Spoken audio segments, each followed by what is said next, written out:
is my biweekly discussion with Dr. Jaimie Ronchetto from Veterinary Center. And good morning. Good morning. So Bow Wows and Meows was a week before last, and it seemed like the whole world was out there. It was very busy day. And as I mentioned, there are two friends of mine who adopted. One adopted a cat, another one adopted a doggy. So at least two of them were gone. But I know, what did you say? How many were adopted? 160. And that it is National Adopt a Shelter Pet Month. So it worked out very, Perfect. very good. But speaking of, it's October. And we have the holidays coming up, but the main one, of course, Halloween coming up. And a couple things, first of all, with the doorbells ringing constantly and doors knocking, trying to keep our pets. I mean, the cats will just run away and hide until it's all over. They're pretty, they kind of know what they want to do. Right. But with dogs, it could, especially dogs that get really anxious and excited about that sort of thing every time the doorbell rings or they bark or they just get really nervous. Is there something we can do to kind of keep them a little more relaxed, or is it just something we're just going to have to deal with until it gets dark enough to where the kids are done trick-or-treating? Right. I tend to tell people, if their dog's really excitable or going to get really anxious about lots of people coming to the door, especially if, they live in an area where they get a lot of trick-or-treaters, to maybe keep them in a separate area of the house, have a TV going for them, other noise in the background so maybe they don't hear the door knocking quite so much or the doorbell, and they're away from the front door too, so they're not going to dart to the front door or try to get out every time somebody's coming. And that's for the cats who aren't smart enough to go hide on their own. That's also make sure they don't get out at night. Yes, especially keeping them separated too is a good idea. Two things. I don't know how prevalent it is in Santa Clarita, but some people do get a little nuts with cats on Halloween, so it's always good to bring them in just in case. Especially the black cats. Yeah, it's for whatever weird reason. Yeah. On that note, though, we're talking about, of course, candy and the goodies that come, especially so many high sugar sweets and things like that at Halloween, and making sure. Now, first of all, because kids don't always know, they're going to give the dogs or kitties candy or whatever. What do we need to know about giving pets those types of high concentrated sugar sweets, or especially chocolate? Right. Obviously, no candy or chocolate is going to be good for pets, but especially chocolate, because they have that toxic ingredient, the theobromine, that is highly toxic to both dogs and cats. But the darker the chocolate, the more toxic it is. So, baking chocolate, dark chocolate is going to be more concentrated with that ingredient than, let's say, white chocolate is.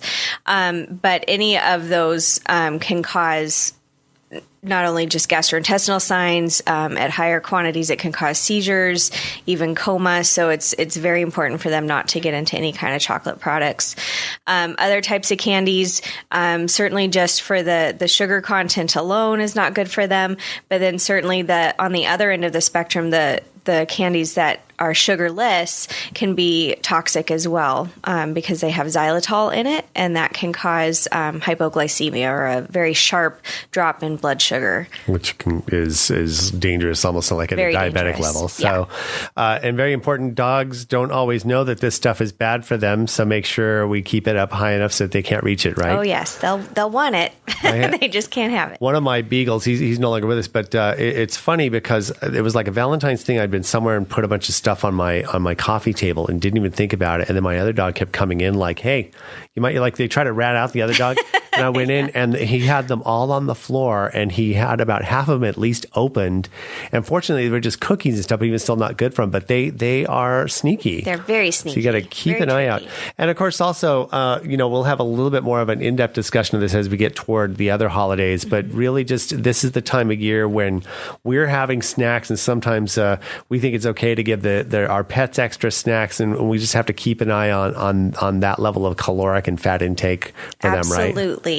They're very sensitive to fatty foods and seasoned ingredients, things like that. So things that might just give us a little bit of an upset tummy if we overindulge can be really painful for them. It can cause pancreatitis, which is inflammation of the pancreas, and it's very painful to them. It can lead to vomiting and diarrhea, and in some cases, they need to be hospitalized for that. Right. So it can be very dangerous. Not to mention, I mean, and on a little bit of a surface note, what it can do to your decor, as it were. Of course. So keep that in mind. Especially the holidays coming around. So just keep in mind, keep the pets on the regular diet. And even if we go off our diets over from between Halloween and New Year's, making sure that the pets are just, there's plenty of other treats that are actually good for them that are specifically for dogs and cats. Right. And if nothing else, if you want to do something that's a Halloween thing, give them something that is sanctioned for pets, dogs, cats, or in your case, guinea pigs as well.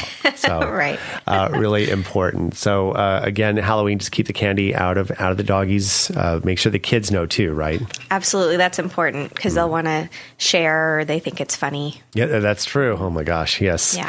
So of course, Cinema Veterinary Center, Dr. Jaimie Ronchetto, Cinema Veterinary Center, located on Cinema Drive in beautiful downtown Valencia, cinemavet.com. And the number is 661-253-9300. And as a customer, I can tell you awesome customer service, and your internet notifications and stuff like that you've got is so really awesome to be able to set appointments and renew prescriptions and everything else is great.